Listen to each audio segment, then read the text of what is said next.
Welcome back, my friends. I know that maybe you expected another video about big tech week earnings and maybe layoffs.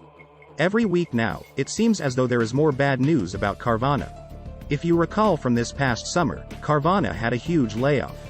And their earnings calls for the past 2 quarters have been disasters.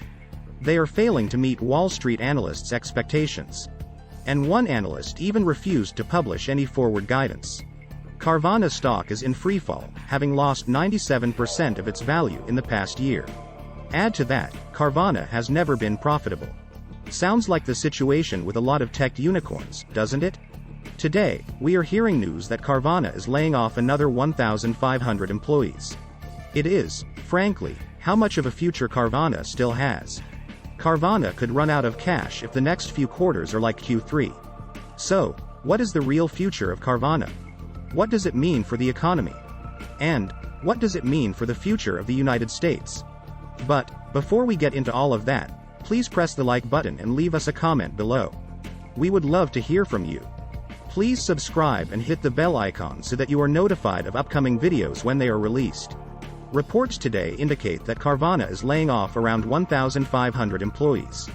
That amounts to 8% of its total employee base. This follows a year when Carvana stock has lost 97% of its value. It also comes amid a weakening used vehicle market. And when many are doubting company's long-term trajectory. Economic headwinds including higher financing costs and delayed car purchasing, Carvana CEO Ernie Garcia said in an email today. The company failed to accurately predict how this would all play out and the impact it would have on our business, Garcia continued in the email. The world around us has continued to get tougher, and to do what is best for the business, we had to make some painful choices to adapt, Garcia wrote in the email to employees. The Carvana layoffs are the latest in a veritable parade of tech job cuts. This comes as the United States teeters on the brink of recession. Inflation is raging in most countries around the world. And central banks are aggressively raising interest rates to stop inflation. With so many layoffs across the economy, people are less confident in their job security. Cars are more expensive than ever. And even more expensive for customers who need to borrow money to buy a car. For Carvana, it is a rapid and severe reversal of fortune. These layoffs follow a period of rapid growth. But to some extent, Carvana has its own missteps to blame. Shares in Carvana were down 3% to $8.06 following the layoff announcement. Carvana's has lost 97% of its value this year. Its all-time high was $376.83 per share on August 10, 2021. Employees in the corporate and tech departments are affected by the layoffs. Carvana is eliminating roles, locations or shifts to match our size with the current environment, Garcia said in the letter. To those impacted, I am sorry, Garcia said. As you all know, we made a similar decision to this one in May, Garcia also said. It is fair to ask why this is happening again, and yet I am not sure I can answer it as clearly as you deserve, Garcia added. If you recall, Carvana grew its employee base exponentially during the pandemic.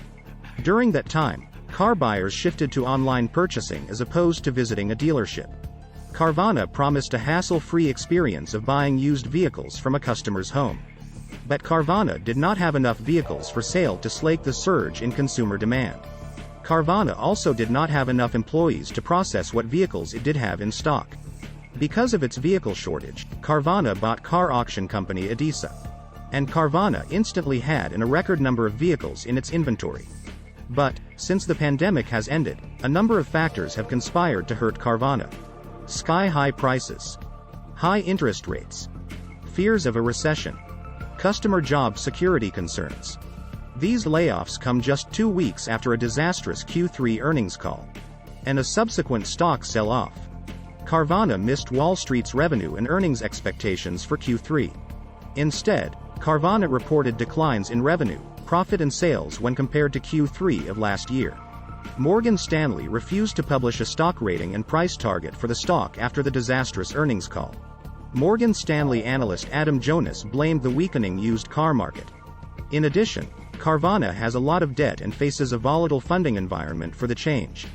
The future outlook for used car demand is softening significantly. Car pricing and profits soared during the coronavirus pandemic. But that seems to be coming to an abrupt end. During the pandemic, pricing and profits of used vehicles have skyrocketed.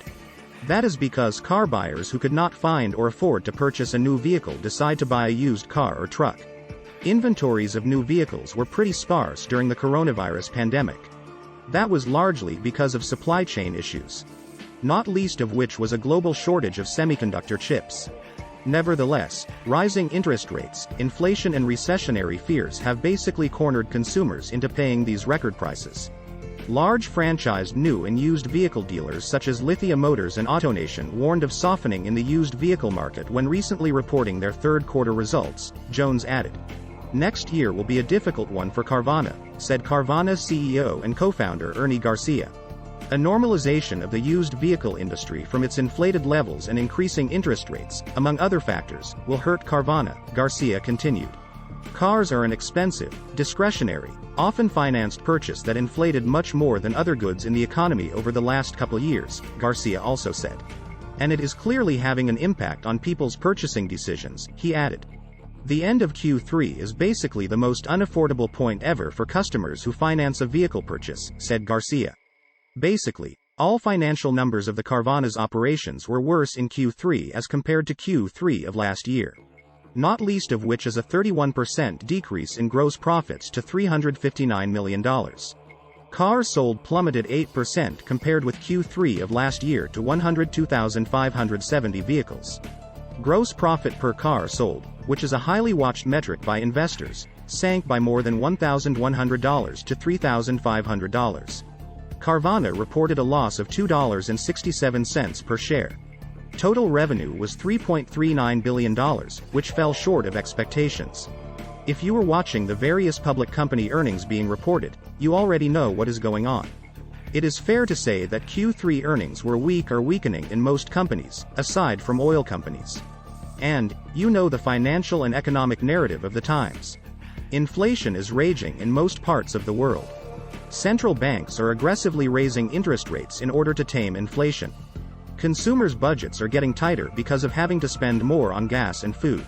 So, consumer discretionary spending is weakening. And, cars are something of a discretionary item. This year, it is clear that Wall Street analysts are valuing profitability over prospective growth. But, what do you think? Please leave us a comment below and hit the like button. We would love to hear from you.